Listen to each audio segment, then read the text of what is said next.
Shalom y bienvenidos a Vía Haftaj Israel, una frase hebrea que significa amarás a Israel. Esperamos que se queden con nosotros, ya que nuestro maestro, el Dr. Baruch, nos compartirá una enseñanza expositiva de la Biblia. El Dr. Baruch es profesor titular del Instituto Zera Abraham, con sede en Israel. Aunque todos los cursos en el instituto se imparten en hebreo, el Dr. Baruch se complace en compartir esta enseñanza en inglés con doblaje al español. Para más información, visítenos en amarasaisrael.org o descargue nuestra aplicación móvil Mi Estudio Bíblico. Aquí está Baruch y la lección de hoy. En el estudio de hoy, vamos a enfocarnos en la genealogía de Lucas para el Mesías. Sabemos algo. Sabemos que una genealogía se relaciona con un nacimiento, y hemos pasado varias semanas hablando del nacimiento del Mesías. ¿Quién es este Yeshua? Pero ahora habrá un cambio en el Evangelio de Lucas. En lugar de hablar de quién es Él, el mismísimo Hijo de Dios, el Hijo Divino de Dios, comenzará a enfocarse en por qué fue enviado a este mundo. ¿Y cuál es la razón de esto? Bueno, podemos responder esa pregunta en una palabra, y esa palabra es redención. Ahora, existe otra palabra que la gente usa a menudo en relación a la muerte del Mesías en esa cruz, y es la palabra expiación. Pero al comprenderlo teológicamente, descubrimos que la redención es muy superior a la expiación. ¿Por qué? Bueno, la palabra hebrea para expiación, capará, simplemente significa ocultar o cubrir, pero el pecado todavía está allí. La expiación pospone o retrasa el juicio de Dios, pero la expiación no elimina la necesidad de que Dios juzgue ese pecado. Pero la redención es muy diferente. La redención erradica ese pecado, y al hacerlo, ese pecado ya no es visto ni reconocido por Dios, y por lo tanto, no hay necesidad de juicio. A través de la redención, ya no hay juicio de Dios. Y lo maravilloso de eso es que el Mesías redimió a su pueblo. ¿Y quién integra a su pueblo? Todo el que lo recibe por fe. Todo el que cree y recibe el mensaje del Evangelio. Así somos injertados en la familia de Dios. Y vemos que la redención se logró a través de la sangre. Su sangre fue entregada. Él tuvo que morir. Siempre que hablamos de redención, ella implica muerte. Entonces, la redención que el Mesías proveyó para nosotros es una redención que, de algún modo, es similar a la que se ofrecía en el templo. Verás, en el templo se derramaba la sangre de cabras, ovejas, toros y similares, pero nosotros hemos sido redimidos con la preciosa sangre del mismísimo Hijo de Dios. ¿Y cuál es la diferencia? Bueno, en lugar de tener una redención física o temporal, debido a que la sangre del Mesías fue el elemento que se usó para ratificar este nuevo pacto, por lo tanto, como lo dice el escritor de Hebreos, tenemos ahora redención eterna. Y de nuevo, esa maravillosa afirmación, redención eterna, me da seguridad. No fui salvo por nada que yo haya hecho. Fue logrado a través de la obra del Mesías, el derramamiento de su sangre, y por lo tanto tengo seguridad, porque he recibido redención eterna. Y lo que está directamente relacionado con la redención eterna es la vida eterna. Entonces toma tu Biblia y ve conmigo al libro de Lucas, capítulo 3, y vamos a comenzar en el verso 23. Hemos visto que el enfoque ha estado en los eventos que rodean su nacimiento, y también el nacimiento y el ministerio de Juan el Bautista. Pero ahora habrá una transición. Nos alejaremos de Juan, empezaremos a enfocarnos no en la identidad del Mesías. Ya sabemos que Él es el Hijo unigénito de Dios. Lo vimos en su concepción, en su nacimiento y en lo que se ha estudiado hasta ahora en el libro de Lucas. Pero ahora vamos a avanzar hacia la obra del Mesías, la razón por la que fue enviado a este mundo y cómo es que Él comprará para nosotros la redención eterna. Observa cómo comienza esta escritura. Una vez más, Evangelio de Lucas, capítulo 3, verso 23. Comienza de una manera única. Tenemos la palabra aftos en griego. Puede significar a él, a sí mismo, o puede traducirse con la palabra igual o el mismo. Esta palabra se encuentra al inicio del verso 23 en el texto griego. ¿Por qué? Por dos razones. La primera, para decirnos que estamos hablando de este mismo hombre, del mismo Yeshua. En segundo lugar, se usa para enfatizar, para darle énfasis a esta persona. ¿Y qué hay con él? Bueno, el énfasis tiene que ver con lo que leemos. Podríamos traducirlo como: y este mismo Yeshua, o Yeshua mismo, cuando inició, ¿y qué estaba iniciando? Bueno, ya les he compartido que estamos en esta transición de hablar de su identidad como el mismísimo Hijo de Dios, a lo que fue enviado a este mundo a hacer, y eso es a comprar la redención para su pueblo. Y por lo tanto, ahora el énfasis está en la obra del Mesías. Y leemos aquí por qué fue enviado a este mundo. Dice: y él, Yeshua mismo, o este mismo Yeshua, cuando comenzaba, ¿qué comenzaba? Su ministerio. Dice que tenía aproximadamente 30 años. Eso es importante. Los números son significativos en la Biblia. Tienen significado. No puedes tomar esos números y aplicarlos a cosas fuera de las Escrituras. El mensaje de un número solo aplica dentro del contexto bíblico. Entonces, el número que se registra aquí es el número 30. Y en la Biblia, cuando te encuentras con ese número 30, debes considerar que se relaciona con algún aspecto de la muerte. ¿Por qué? Bueno, en la Torá, más específicamente en el libro de Números, vemos que Miriam, la hermana de Moisés, murió durante ese viaje por el desierto, y los hijos de Israel lamentaron su muerte durante 30 días.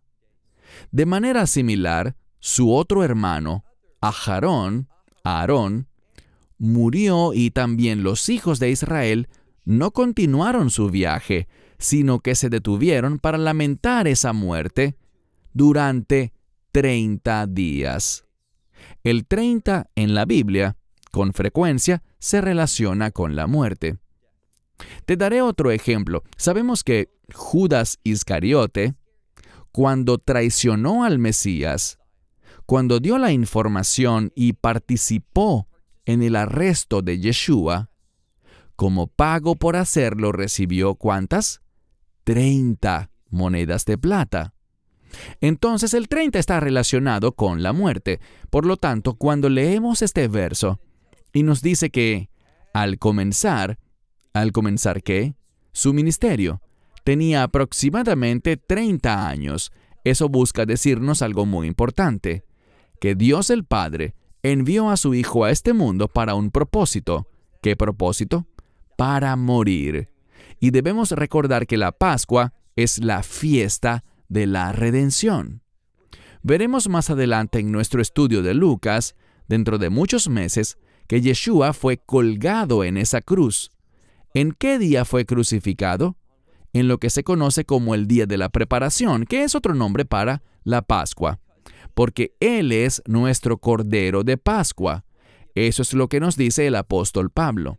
y por lo tanto murió en la Pascua, y su sangre es una sangre redentora, una sangre que nos brinda redención eterna. Entonces, cuando leemos aquí que este mismo Yeshua, o que Yeshua mismo, enfatizándolo a él, que cuando comenzó, la implicación es que comenzó su ministerio. Tenía aproximadamente entonces 30 años de edad. ¿Por qué 30? El propósito por el que vino a este mundo era morir. Y noten algo más. Esta es otra palabra clave para entender lo que le preocupa a Lucas. ¿Por qué nos da esta genealogía? Dice que se suponía que él era, y este término es un término que tiene que ver con pensar. Así que la gente pensaba que él era algo. ¿Y qué pensaban? Pensaban que era de José. Ahora, hay otro aspecto muy importante en esta genealogía. Y aquí está lo triste, en mi opinión, y me refiero a que muchos han traducido las Escrituras descuidadamente. Han añadido palabras que no están allí. Quizás esto nos ayude a entender mejor el texto, por un lado, pero también pudiera llevarnos a conclusiones falsas. Tu Biblia pasará por todas estas personas y verás que dice, el hijo de, el hijo de, el hijo de, pero esa palabra hijo no está en el texto. Lo que sí está es el artículo definido, es decir, la palabra él. Y en griego existen 24 formas diferentes para usar el artículo definido él. Eso es bastante notable. Y nos permite ser muy específicos. Y a esta forma que tenemos aquí y que se conoce como genitivo, que es el modo posesivo, podemos traducirlo simplemente como de. Así que todo esto está diciendo, y el artículo definido está allí porque estamos hablando de una persona definida. Tenemos nombres y los nombres se relacionan con individuos. Por lo tanto, antes de cada nombre que se menciona, necesitas colocar el artículo definido primero si quieres hablar de una persona específica en el idioma griego. Y eso es lo que tenemos. Tenemos de José. Pero ¿cuál es la relación? Bueno, es importante porque cuando miras la genealogía de Mateo, es muy diferente. Ambas son históricamente verdaderas, no hay errores en ellas, pero vemos que las genealogías a menudo pueden tomar libertades a la hora de usar los nombres con el fin de transmitir un mensaje. Y esta también tiene un mensaje, esta genealogía. Entonces en Mateo dice, este hombre engendró, o fue el padre, o él fue quien embarazó a una mujer para que esta otra persona naciera. Ese es el término engendrar en español. Pero no encontramos esta palabra en la genealogía de Lucas. ¿Qué encontramos? Simplemente dice de. Hay una conexión, pero no se nos dice cuál es la conexión. Ahora, obviamente la mayoría son padres e hijos, pero no tiene que ser así obligatoriamente. Así que Lucas fue inspirado por el Espíritu Santo para escribir la palabra de por una razón, para decir que esta es una genealogía con un propósito. ¿Y cuál es el propósito? Bueno, lo veremos en unos minutos. Pero vamos por favor a esta escritura. Una vez más, verso 23. Y Yeshua mismo, o este mismo Yeshua, el propio Yeshua, cuando empezó su ministerio, tenía aproximadamente 30 años de edad. Y se suponía que era, o se consideraba que él era, de José. Por supuesto, se está refiriendo al José de la Biblia, que estaba casado con Miriam o María. Ahora, aquí hay algo más que vemos. Vemos que la gente inventa cosas. Cuando miramos esta genealogía, no se menciona a ninguna mujer, a ninguna. Y esto no es algo que ocurre en la genealogía de Mateo. Pero todos reconocen en el Evangelio de Mateo que la genealogía es la genealogía del Mesías, a través de José. Entonces dicen que Lucas incluye esta genealogía, pero como es diferente, entonces es la de María. Pero hay un problema. Eso es algo que no se puede defender, porque en ninguna parte de la Escritura se dice eso. Y yo tengo la convicción de que si la Biblia no dice algo, no debemos enseñarlo. Y por lo tanto es incorrecto decir, descuidada y casualmente, que la genealogía de Lucas es de María o a través de María. En ninguna parte se encuentra eso en la Escritura. Es una suposición que no se puede defender. Por lo tanto, no debemos enseñarlo. Esta es simplemente una genealogía. Ahora, tengamos cuidado con algo. En 1 Timoteo 1 está ese versículo muy conocido, el versículo 4, en el que Pablo advierte sobre prestar demasiada atención a las genealogías. Pero aquí está el detalle. Cuando él dice eso, no está hablando de las genealogías bíblicas. Debemos estudiar toda genealogía que se encuentra en la Biblia. Tiene revelación, es verdadera, fue inspirada por el Espíritu Santo, por lo tanto es Biblia y debemos escudriñar toda la Biblia. A lo que se refería Pablo era a un hecho. Muchas personas escribían genealogías y tenían una naturaleza teológica. Las construían de manera que buscaban compartir un mensaje. Las genealogías no solo nos dicen quién dio a luz a quién es el padre de quién, sino que hay más información allí. Y eso es lo que vemos en este pasaje. Pero reitero que es verdad. Todo lo escrito en ellas son hechos reales. Hay otro punto con el que debemos lidiar, y es que cuando miramos la Escritura, debemos entender que existen numerosos manuscritos, y dentro de esos manuscritos hay tradiciones. Por ejemplo, he mencionado muchas veces que en lo que respecta al Nuevo Testamento, hay dos principales Nuevos Testamentos griegos. Uno es el que me gusta usar a mí, el Textus Receptus, pero el más popular y el que se utiliza para la mayoría de las traducciones modernas se llama Nestle Aland. Ambos se construyeron a partir de numerosos, centenares, de hecho, miles de manuscritos. Cuando hablamos del Antiguo Testamento, la gente principalmente usa uno de dos Antiguos Testamentos en hebreo. El que se conoce como la Biblia hebraica Stuttgartensia o el texto masorético. Pero tenemos que entender algo. En 1947 se descubrieron los rollos del Mar Muerto y allí encontramos algo. Encontramos que existen otros manuscritos en hebreo de la Biblia, y estos manuscritos difieren ligeramente del texto masorético. Y estas diferencias se asemejan mucho más a lo que se conoce como la Septuaginta, que es la traducción griega de la Biblia hebrea. ¿Por qué les digo esto? Porque el Nuevo Testamento, cuando cita algo del Antiguo Testamento, usa la Septuaginta, porque el Nuevo Testamento fue escrito en griego y por lo tanto utiliza el Antiguo Testamento griego para tomar sus citas. Ahora, esto es importante porque hay ligeras diferencias. Lo que vamos a ver cuando leamos esta genealogía es que comienza con Yeshua y termina diciendo, si bajas completamente hasta el final, en el verso 38, allí dice que en última instancia Yeshua es de Dios.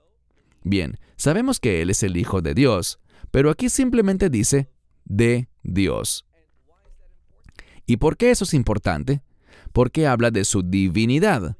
Entonces, cuando miras a Yeshua primero y a Dios el Padre de último en la lista, y cuentas todos los nombres entre ellos, sin contar a Yeshua y sin contar a Dios mismo, encontrarás, y puedes hacerlo, te invito a que lo hagas, encontrarás exactamente 75 nombres. ¿Por qué eso es importante? Porque el número 75, por ejemplo, cuando miras el libro de Hechos, capítulo 7, verso 14, en el Nuevo Testamento, dice que José convocó a su padre José era el hijo y llamó a su padre Jacob para que todo Israel descendiera, toda su familia. ¿Y cuántos eran? 75. ¿Por qué razón? 75 descendieron a Egipto, y descendieron a Egipto para un cambio redentor. Es por eso que la redención tuvo lugar en Egipto. Ahora, si miras el Antiguo Testamento, según el texto masorético, no verás el 75, sino el número 70. Y no sé por qué hoy en día, en la mayoría de las Biblias cristianas, siguen ya sea los textos masoréticos o la Biblia hebraica stuttgartensia, que utiliza manuscritos inferiores. No tienen en cuenta los rollos del Mar Muerto, en los que aparece el número 75. A medida que nos acercamos más a los textos originales, encontramos que cualquier diferencia es eliminada. Y esto nos muestra que en los autógrafos originales, es decir, cuando se escribieron esos textos por primera vez en el original, eran perfectos. Pero debido a que han sido transcritos y traducidos una y otra vez por años, por cientos de años y miles de años, los seres humanos han cometido errores. Pero no hay errores en la escritura, en su versión original, en sus idiomas originales. A ella le decimos la copia original o el autógrafo. Es perfecto y sin errores. Bien, avancemos. Quiero que hagamos algo. Aquí no tengo escrito solo el primer verso en griego, el verso 23, sino que también tengo aquí la versión de todo esto en hebreo, porque los nombres son nombres hebreos, y para mí es más fácil decirlos en hebreo que en griego o traducirlos a español desde el griego. Así que simplemente los leeré desde el texto en hebreo. Dice: y este mismo Yeshua, o Yeshua mismo, cuando comenzaba su ministerio, tenía aproximadamente 30 años de edad, y se suponía o se pensaba, es decir, que no era hijo biológico de José, sino que sabemos que fue concebido por el Espíritu Santo. Dice entonces que se suponía que era de Yosef, de Elí, de Matat, de Leví, de Malquí, de Yanai, de Yosef, de Matillá, de Amós, de Nahum, de Jesli, de Genai, de Mahat, de Matillá, de Shemi, de Yosef, de Yehudá, de Yohanan, de Resha, de Zerubabel, de Shaaltiel, de Neri, de Malquí, de Adi, de Cosem, de El-Medam, de de Yose, de Eliezer, de Yorim, de Matat, de Levi, de Shimón, de Yehuda, de Yosef, de Yonán, de Eliakim, de Maliá, de Miná, de Matata, de Natán, de David, de Yishai, de Obed, de Boaz, de Salmón, de Nachshón, de Aminadab, de Aram, algunos colocan Ram, de Jezrom, de Peretz, de Yehudá, de Jacob, de Yitzhak, de Abraham, de Terach, de Nahor, de Serug, de Raú, de Peleg, de Eber, de Shalach, de Cainán, de Arpachshad, de Shem, de Noach, este es Noé, de Lamech, de Metushelach, de Hanok, este es Enoch, de Yered, de Mahalael, de Keinán, de Enosh, de Shet, de Adán. Ese es el primer hombre que existió o fue creado por el Mesías en el libro de Génesis, puesto que el Mesías es efectivamente, según Colosenses 1:15, el creador de todas las cosas. Entonces, Adán finalmente es ¿qué? Dice, de Dios. Entonces vemos aquí, y nuevamente contaré estos nombres, hay 75 en total. ¿Por qué? El 75, conforme a la mentalidad hebrea, se relaciona con la redención, una redención de reino. Y es por eso que, por ejemplo, en el libro de Daniel no se habla de 1260 días, sino de 75 días adicionales, de 1260 sumándole 30 para 1290 hasta 1335, 45 más. Y si sumas 30 más 45, obtienes 75. ¿Por qué? Porque cuando dice bienaventurado el que espera 1335 días, ese número nos lleva al establecimiento, al comienzo del reino de Dios. Y lo que encontramos aquí es que el número 75 se relaciona no con cualquier redención, sino con una redención de reino. Y es por eso que el Mesías fue enviado a este mundo. Eso es lo que esta genealogía quiere expresar en primer lugar, que Yeshua fue enviado a este mundo, siempre ha existido. Él es el Hijo eterno de Dios, pero fue enviado a este mundo ¿con qué fin? Para hacer su ministerio. ¿Cuál ministerio? Morir. Para dar su vida en la Pascua, para ser nuestro Cordero de Pascua y comprar para nosotros la redención eterna. La redención eterna está relacionada con la vida eterna. Y ese es el mensaje que Lucas quería transmitirnos. Que sí, Él es el Hijo de Dios. Sí, Él es el Hijo legal de José. Pero es el Hijo de Dios, primero y principal, divino, eterno. Y vino a este mundo para redimirte a ti y a mí.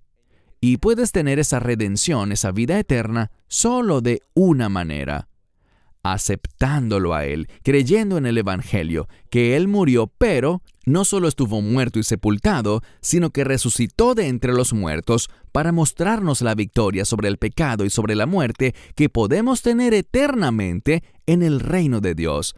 Con eso concluyo. Shalom. Esperamos que te hayas edificado con el mensaje de hoy y lo compartas con otros. Te invitamos a seguir nuestros estudios cada semana por este canal y por el portal de YouTube de Amarás a Israel. También puedes descargar nuestra aplicación móvil gratuita, Mi Estudio Bíblico. Finalmente, para obtener más información sobre nosotros, visita nuestra web amarasaisrael.org, donde encontrarás otras conferencias de Baruch en audio, video y texto. Hasta el próximo programa. Que el Señor te bendiga en Yeshua HaMashiach, Jesús el Mesías, mientras caminas con Él. Shalom desde Israel.